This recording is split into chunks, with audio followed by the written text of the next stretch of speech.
Assalamualaikum warahmatullahi wabarakatuh. Perkenalkan, saya Adinda Nila Kusufiah, NIM A510220172 dari kelas D. Saya membuat video ini dengan tujuan untuk memenuhi tugas ujian tengah semester mata kuliah Teaching English for Children. Pada kesempatan ini, saya akan membahas dua topik penting dalam pembelajaran bahasa Inggris untuk anak-anak sekolah dasar, yaitu perkembangan kognitif dan pemerolehan bahasa kedua, serta prinsip dan teori pengajaran 4 keterampilan bahasa Inggris. Baik, saya akan bahas yang pertama, perkembangan kognitif dan pemerolehan bahasa kedua. Untuk yang pertama, karakteristik perkembangan kognitif anak SD. Anak usia SD berada pada tahap operasional konkret piaset, di mana mereka 1. Berpikir logis tetapi untuk hal-hal konkret. Yang kedua, mampu mengelompokkan, mengurutkan, dan memahami sebab akibat sederhana. Ketiga, daya ingat dan perhatian meningkat. Dan yang keempat, mulai memahami sudut pandang orang lain. Yang kedua, teori pemerolehan bahasa kedua. Yang pertama, Krashen. Bahasa kedua diperoleh melalui input yang dapat dipahami tanpa tekanan. Hipotesisnya termasuk input hipotesis dan affective filter. Yang kedua, Vygotsky. Bahasa berkembang melalui interaksi sosial, menjelaskan pentingnya dukungan orang dewasa atau teman sebaya untuk membantu belajar bahasa. Yang ketiga, Piaget. Pemerolehan bahasa mengikuti perkembangan kognitif.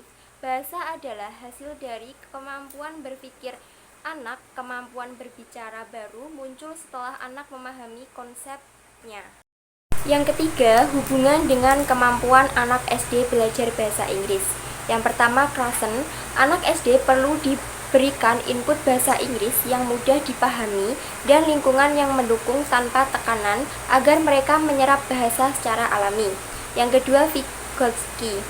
Pembelajaran bahasa Inggris efektif melalui aktivitas kolaboratif seperti bermain peran, diskusi kelompok kecil, dan bimbingan dari guru atau teman sebaya. Yang ketiga, Piaget.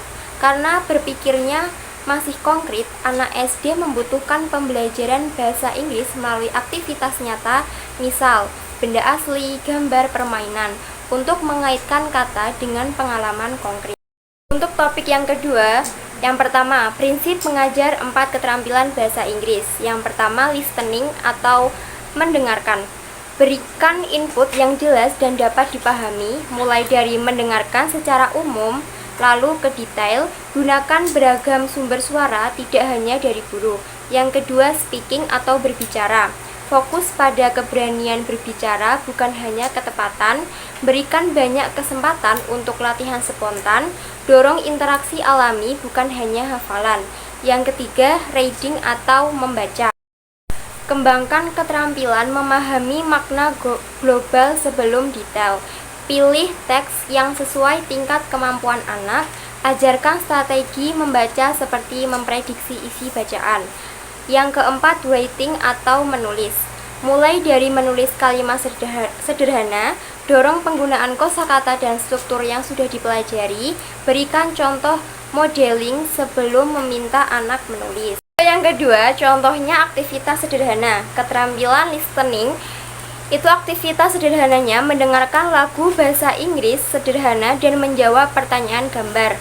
Yang kedua, speaking. Aktivitas sederhananya bermain show and tell atau anak membawa benda dan menceritakannya dalam bahasa Inggris. Yang ketiga, reading, yaitu aktivitas sederhananya membaca cerita pendek lalu mengurutkan gambar sesuai cerita.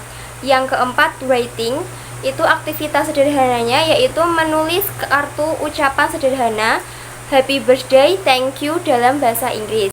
Media atau alat bantu dan alasan pemilihannya.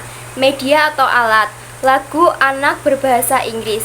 Alasannya memudahkan memahami kosakata dan intonasi dengan cara menyenangkan. Yang kedua, benda nyata atau realia.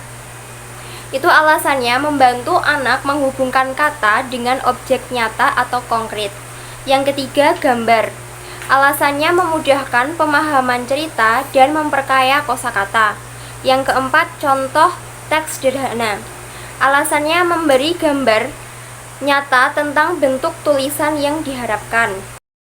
Nah, itu tadi penjelasan materi dari saya. Kurang lebihnya mohon maaf. Wassalamualaikum warahmatullahi wabarakatuh. Bye-bye.